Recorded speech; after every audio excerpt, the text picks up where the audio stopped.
Aleluia, glória a Deus. Salmos, capítulo 42, apenas o versículo 5. Todos encontraram? Amém? E diz assim a palavra do Senhor: Por que estás abatida, ó minha alma? E por que te perturbas em mim? Espera em Deus, pois ainda o louvarei na salvação da sua presença. Somente até aqui. Todos podem se assentar. Aleluia, glória a Deus. Vamos dividir esse versículo 5 na parte A e na parte B.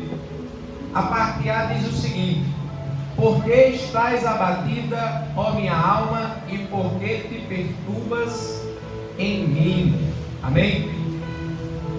Quando eu li esse versículo, o Senhor me fez lembrar da história do nosso irmão na fé, chamado José do Egito. Amém? Quando eu li esse versículo, eu lembrei automaticamente da história de José do Egito. José, desde os seus 17 anos de idade, ele recebeu uma palavra do Senhor. Ele recebeu visões, e essas visões, elas revelavam que o Senhor Jesus o colocaria em um local de alto destaque. E desde os 17 anos de idade, José teve duas visões, confirmando que Deus o colocaria em um alto lugar. E quando José teve essas visões, com uma grande alegria, ele foi contar para a sua família, foi contar para seus irmãos. A palavra do Senhor registra que José era o mais novo na sua família. Ele era o caçula. E quando José recebeu essas visões, ele foi contar para os seus irmãos. E eu acredito que ele foi muito eufórico, muito alegre, e contou: Vejam só, irmãos, tive uma visão, e nessa visão o Senhor me colocará em um local tão alto que vocês irão se prostrar perante a mim. A Bíblia registra que seus irmãos não gostaram dessa notícia. Eles não somente não gostaram, como a Bíblia registra também que, além de José ser o mais novo dentre os seus irmãos, ele era aquele que o seu pai mais amava. Então o tratamento do pai de José para com ele era diferente para com seus irmãos. Então, como se não bastasse o pai deles tratar o caçula com mais amor, com mais atenção, esse mesmo caçula, que tinha mais atenção do seu pai, mais amor do seu pai do que os demais, chegou até eles e falou: Olha só, o Senhor vai me colocar em um alto lugar de destaque. E a Bíblia registra que seus irmãos não gostaram disso, mas tempos depois se passaram, e aquele tratamento diferente que seu pai tinha com eles, e aquela visão foi incomodando os seus irmãos, ao chegar até um ponto que eles disseram o seguinte. E um certo dia José foi em encontro dos seus irmãos, e eles disseram: Ali vem o sonhador. É Deus. Aleluia. Porque nós não o matamos? Seus próprios irmãos.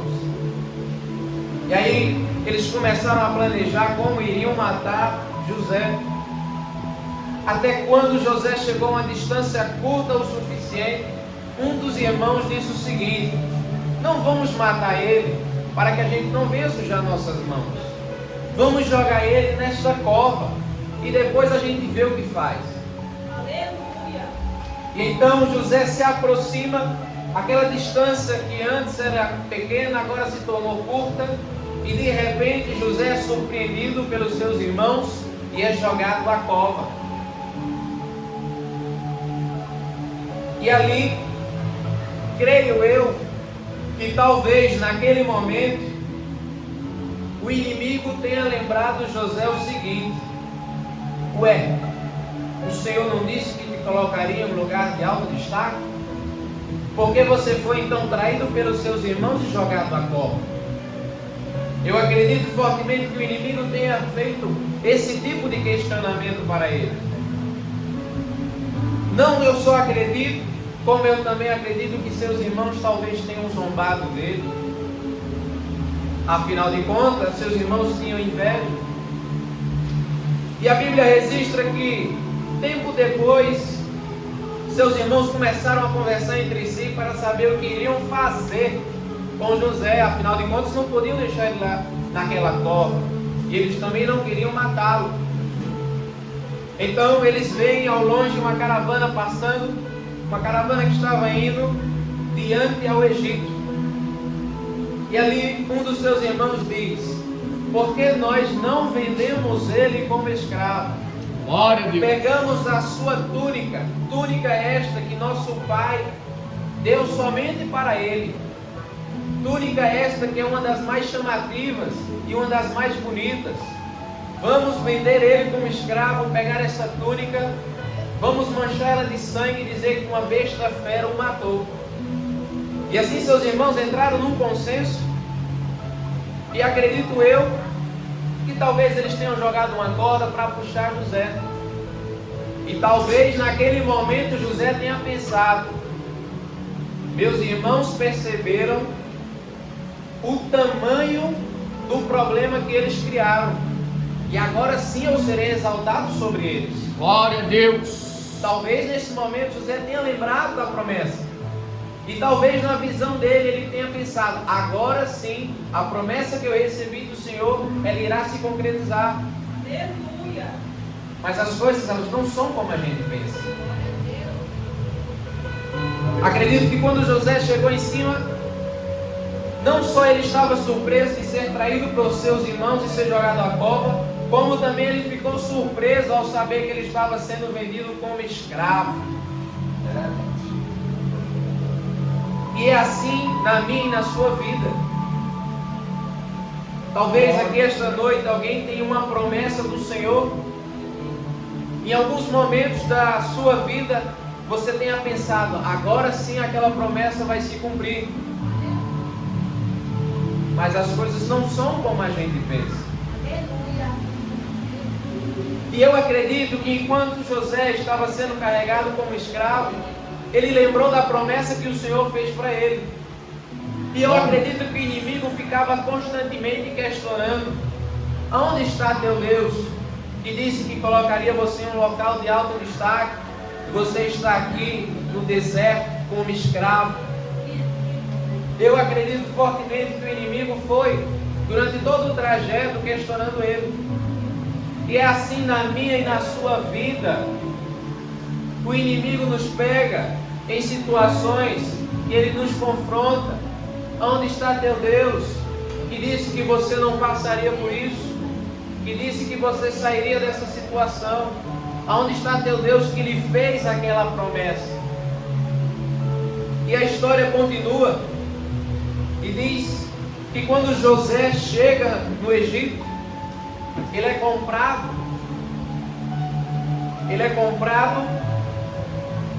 pela pessoa que é responsável pela segurança do rei do Egito. E ali a Bíblia registra que José, ele está sempre sendo abençoado por Deus. O chefe de segurança do rei do Egito, ele começa a gostar de José, a um certo ponto que ele dá uma certa autoridade para José. E talvez naquele momento José tenha pensado: agora sim, aquela promessa que o Senhor fez para mim, ela irá se concretizar. Afinal de contas, eu fui comprado por um homem que é responsável pela segurança do rei do Egito. E este homem me colocou numa certa posição que, mesmo sendo escravo, eu tenho um privilégio. Talvez José tenha pensado, agora sim a promessa finalmente ela irá ser concretizada. E a Bíblia registra que em um belo dia, a esposa do chefe de segurança do rei do Egito, ela tenta seduzir José para se deitar com ele, e José foge. E no ato de José fugir, ela cria um escândalo e ela fala: José entrou aqui em casa e tentou se deitar comigo. Logo, José é jogado na prisão. E eu acredito fortemente que o inimigo estava toda hora na mente dele dizendo: aonde está teu Deus, que disse que te colocaria em um alto lugar? Assim é na minha e na sua vida. Para todos aqueles que carregam uma promessa e ainda não foi concretizada, a maior arma do inimigo é nos confrontar para que a gente possa questionar se o nosso Deus ainda opera milagres, questionar se o nosso Deus ainda está nos vendo, questionar se o nosso Deus ele se arrependeu da promessa que nos fez. Essa é a arma do inimigo para aquelas pessoas que carregam uma promessa do Senhor, é utilizar das situações para enfraquecer a nossa fé. Só que lá na prisão, a Bíblia registra que o carcereiro ele simpatiza com José e dá para ele uma certa autonomia sobre os presos. Aleluia! Glória a Deus. E chega um determinado dia e duas pessoas têm uma visão, mas elas não têm um dom da interpretação. Mas José tem. Uma era o padeiro, e ele conta o seu sonho para José, e José interpreta seu sonho dizendo: daqui a 3 dias você será morto. A outra pessoa que José interpreta o sonho é o copeiro, e José interpreta o sonho dele e diz: daqui a 3 dias, daqui você será tirado, e do local que você foi retirado, você irá voltar. O copeiro, ele servia ao rei do Egito. Só que quando José revela esta visão para o copeiro, ele diz o seguinte: quando lá você estiver, lembre-se de mim. Glória a Deus! A Bíblia registra que 3 dias depois José revelar essas visões, o padeiro é morto, o copeiro é restituído ao seu cargo. E aí eu acredito que naquele momento José falou: agora sim, chegou a minha vez, agora o Senhor vai cumprir a promessa que Ele fez na minha vida. E no dia seguinte, nada, ninguém foi atrás dele. Na semana seguinte, nada, ninguém foi atrás dele. No mês seguinte, nada, ninguém foi atrás dele. No ano seguinte, nada, ninguém foi atrás dele. E eu acredito fortemente que mais uma vez o inimigo estava na mente: aonde está teu Deus? E prometeu que colocaria você em um alto lugar. Por que você ainda adora a este Deus? Por que você acredita nessa promessa que você recebeu aos 17 anos de idade? Desde que você serve a esse Deus e recebeu essa promessa, a sua vida só tem ido de baixo a pior. Você foi traído por seus irmãos e jogado em uma cova. Você foi retirado da cova e vendido como escravo. Como escravo, você serviu a um Senhor e Ele te colocou numa prisão. Nesta prisão, você ainda exerceu o seu cargo, você ainda foi fiel ao seu Deus, e o dom que Ele te deu, você utilizou, mas o seu Deus te abandonou. Assim é na minha e na sua vida, na vida de pessoas que carregam a promessa. A gente acha que é de um jeito, mas não é. É do jeito de Deus. A Bíblia registra que 2 anos depois que José revelou a visão, interpretou os sonhos, o copeiro lembra dele, pois o rei do Egito teve uma visão e ninguém conseguia revelar. E então chama-se José. José revela o sonho. José revela que durante 7 anos o Egito terá uma grande fartura, mas após essa grande fartura terá 7 anos de escassez. E José revela que o rei do Egito deve colocar alguém, um governador que seja capaz de administrar esses 7 anos de fartura e os 7 anos de escassez. E é finalmente aí que, após revelar a visão, o rei do Egito diz: pois colocarei você como governante. Glória a Deus, Pai. E abaixo de mim estará você. Você será o segundo no comando, tendo apenas eu em primeiro lugar. Da prisão, colocado a governador. José recebeu essa promessa quando tinha 17 anos. E ele foi colocado como governador aos 30.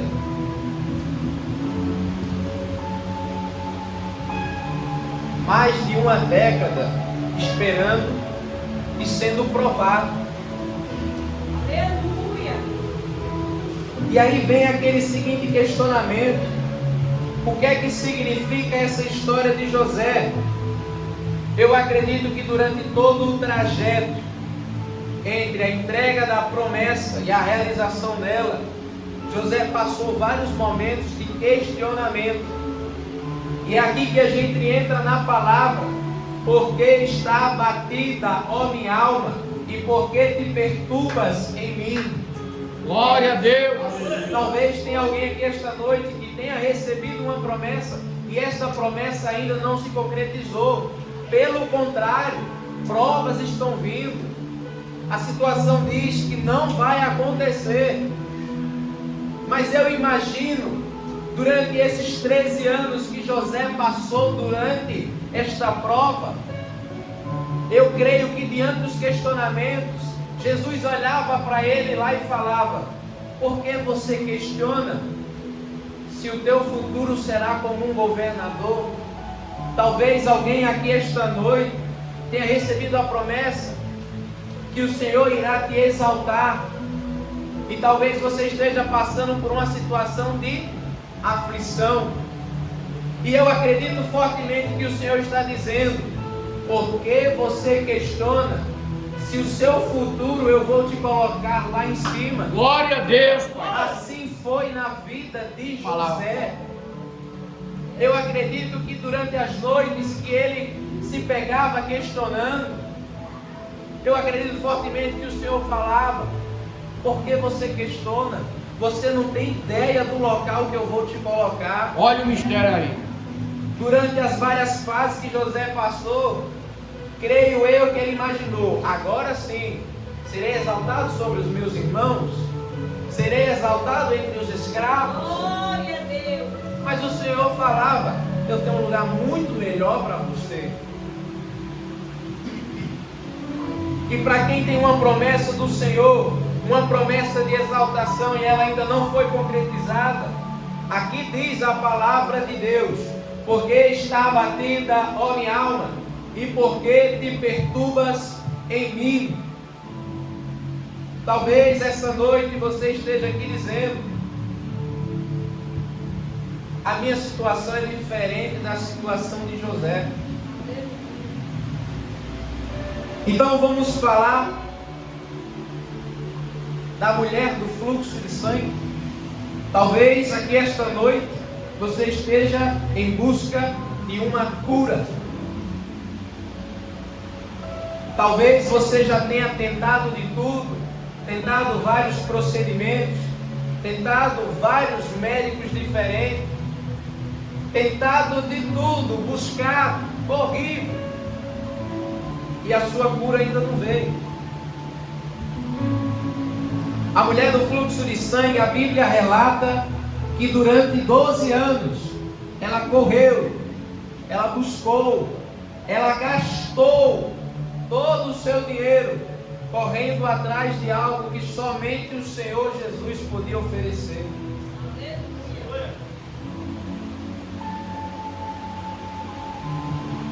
Talvez aqui esta noite você esteja atrás da sua cura. E aqui vai a palavra do Senhor para você. Porque estás abatida, ó minha alma, e porque te perturbas em mim. Eu acredito fortemente que durante esses 12 anos que a mulher do fluxo de sangue correu atrás, várias pessoas zombavam dela. A doença que você tem não tem cura. Esta mulher é um caso perdido. Esta mulher nunca vai saber o que é ter a sua saúde 100%. E a Bíblia registra que em um belo dia, quando Jesus estava passando pela cidade e uma multidão o seguia, ela ouviu falar que Jesus estava passando por lá. Então ela foi atrás da sua cura. Ela foi atrás do que o mundo não pode oferecer. Durante 12 anos ela foi numa direção, a direção onde Deus não estava. E no dia que ela ouviu falar que o Senhor estava passando por lá, ela foi adiante, ela foi atrás da sua cura. 12 anos depois, ela foi curada para a honra e glória do Senhor Jesus Cristo. Então, para você que está buscando a sua cura e ela ainda não veio, aqui vai de novo a palavra do Senhor. Porque estás abatida, ó minha alma, e porque te perturbas em mim. Talvez esta noite você não esteja passando pela situação que José passou, você não esteja passando pela situação que a mulher do fluxo de sangue passou, mas talvez você esteja passando por um momento de grande tormenta, um momento de grande aflição. E eu quero compartilhar com a igreja a história dos discípulos quando eles enfrentaram uma grande tempestade. A Bíblia registra que em um determinado dia o Senhor mandou os seus discípulos irem adiante, que ele seguiria eles logo após. E assim como o Senhor ordenou, os discípulos fizeram. Só que no meio da viagem uma grande tempestade veio, uma tempestade muito grande. E eu acredito fortemente que vários questionamentos vieram à mente deles. Aonde está o Mestre que nos mandou para essa tempestade? Deixa eu traduzir. Pai, eu estou na casa do Senhor, eu estou buscando, eu estou fazendo a obra, eu estou fazendo o que o Senhor me fez, mas a minha vida está passando por um grande tormento, por uma grande tempestade. Cadê o Senhor?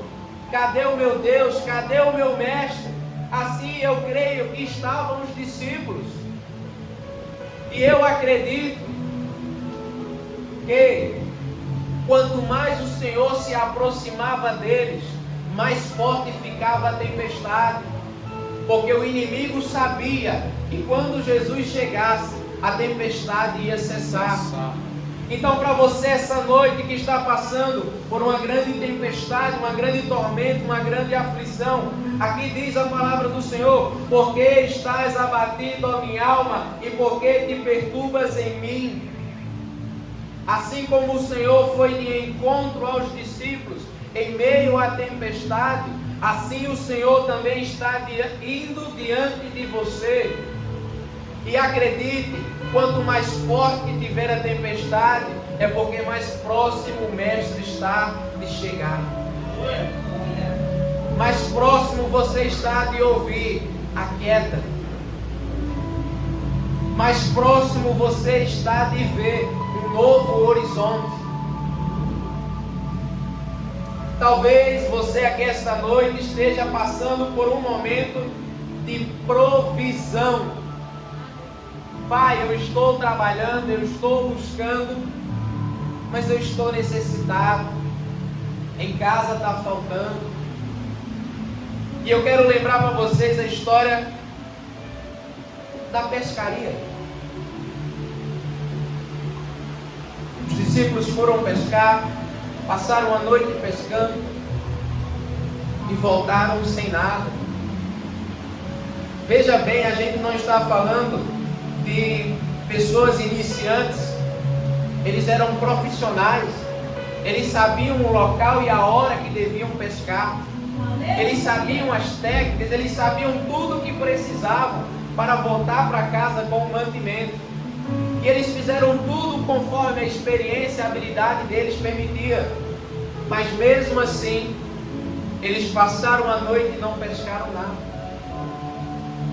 Talvez aqui, esta noite, tenha alguém que esteja passando pela mesma situação.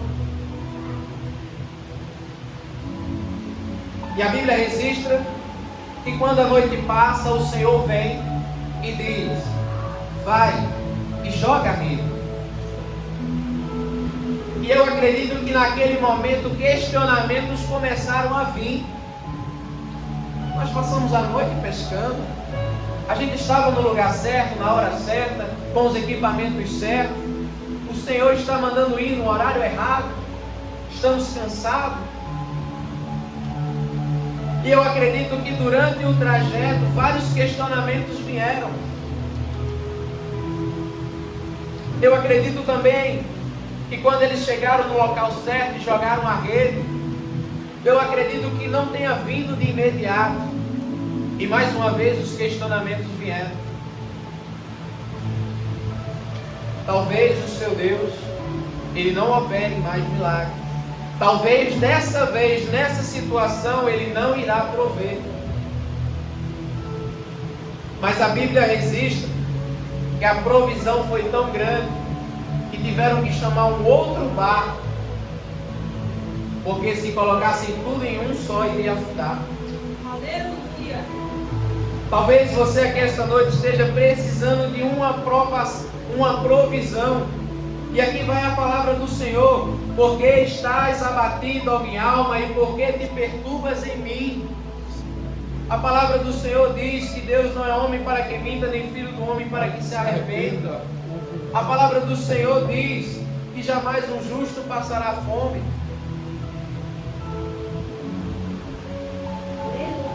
Talvez esta noite tenha alguém aqui precisando de um milagre. E eu quero lembrar a igreja a história da nossa irmã Ana, que não podia gerar vida e que por muito tempo ela foi zombada. E durante muito tempo ela pediu ao Senhor, ela buscou ao Senhor. E eu acredito fortemente que os amigos, os próximos, durante todo o tempo da existência dela, eles apontavam, trazendo nela questionamentos, até o dia que ela começa a perceber que a sua barriga começa a crescer, que ela começa a perceber os sintomas diferentes,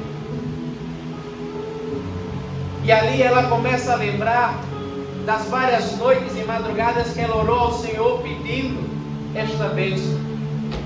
E eu acredito fortemente que os meses foram se passando, a barriga dela foi crescendo e os questionamentos aumentando. Ana, você não podia gerar, as chances desse menino nascer são muito pequenas. Ana, a chance de ser uma gravidez de risco é muito grande. Ana, as chances de dar errado é muito grande. Mais uma vez, essa é a ferramenta do inimigo, nos trazer questionamentos sobre o poder do nosso Deus.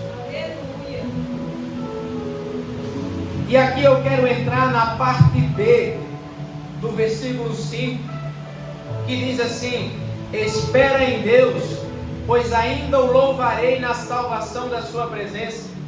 Ana não só deu à luz a um menino, como ela deu à luz a um profeta, que o Senhor utilizou para ungir a Davi. Ana, depois que teve o seu filho, as pessoas começavam a perguntar: o seu filho é um profeta? Sim.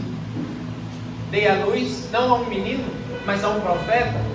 Profeta utilizado por Deus. José, depois de toda prova que ele passou, ele foi colocado como governante, o segundo no poder. A mulher do fluxo de sangue, ela tinha um grande testemunho para contar. A doença que eu carreguei por 12 anos, hoje eu sou curada. Glória a Deus. Os discípulos que passaram por uma grande tempestade, eles têm um grande testemunho para falar. O nosso Deus, o nosso Mestre, Ele manda no mar, no vento. Os discípulos que precisaram de uma grande provisão, eles começaram a falar: o nosso Deus, Ele é um Deus de provisão. E aqui eu quero falar uma coisa para a igreja.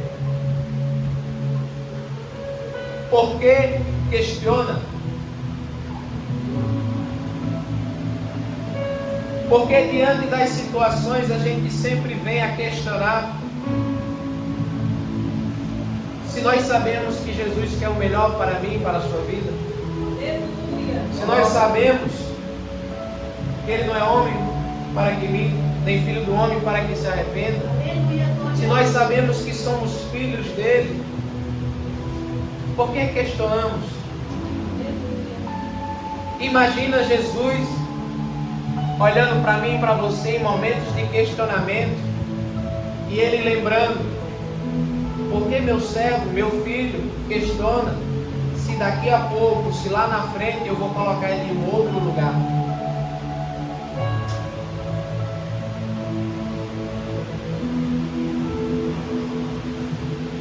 Quero também fazer aqui um outro questionamento. Porque a nossa natureza é uma natureza que ela quer ser autossuficiente. Eu faço, eu posso, eu quero. Porque nós não temos uma atitude de dependência. Dependência no Senhor. A palavra do Senhor diz que quando somos fracos é que realmente somos fortes. Quando o mundo ele nos bate ao ponto da gente ficar de joelho no chão chorando, é que finalmente abaixamos o nosso orgulho e clamamos a Deus. Porque nós temos uma mentalidade de querer sempre ser independente, ser maior do que Deus.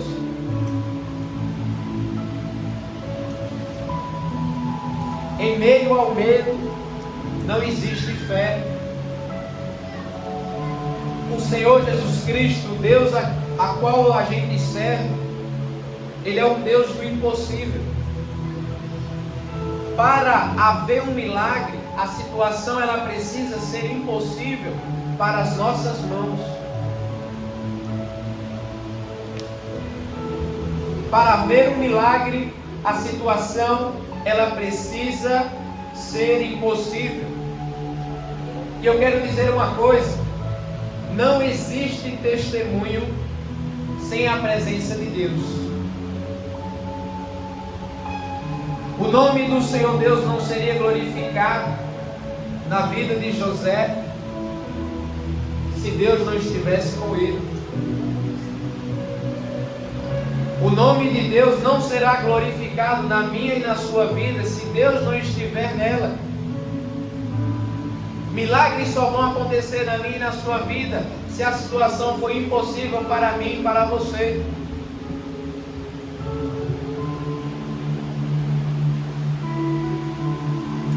Precisamos ter uma posição de dependência, dependência completa no Senhor.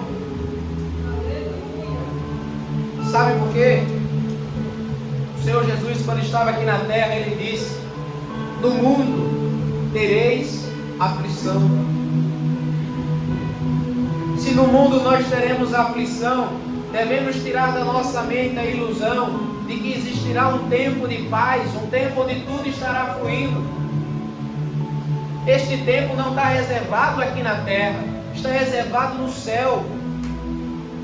Quanto antes a gente sair desta ilusão, mais entenderemos que o controle da minha e da sua vida está na mão de Deus. Glória a Deus, é verdade. Quanto mais a gente abandonar a ilusão de que tudo estará perfeito, de que nada estará errado aqui nesta terra, mais sossegado nós estaremos.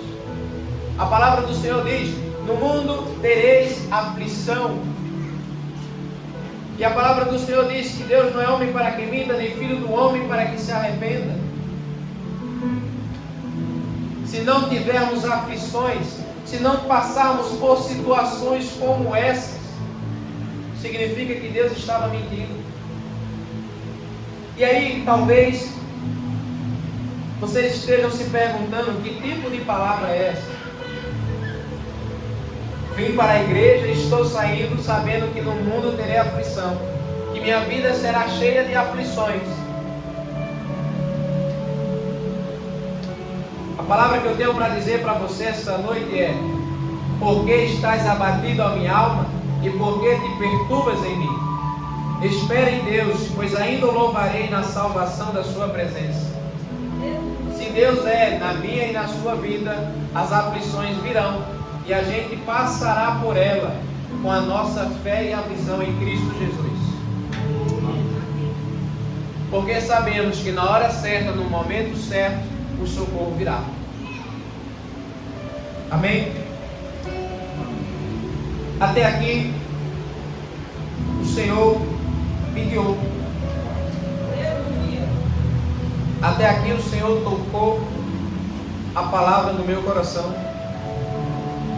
Convido a igreja a se colocar de pé, para que a gente possa fazer uma oração de encerramento. Se coloque de pé, curve a sua cabeça, feche os seus olhos e comece a conversar com o Senhor. Pai amado, Pai querido, agradecemos pela oportunidade que o Senhor nos concedeu de estarmos em sua casa. Estarmos aqui representa mais uma vitória que o Senhor nos concedeu, pois sabemos que a palavra que o Senhor tem para o nosso coração é uma palavra de edificação. Pai, eu não sei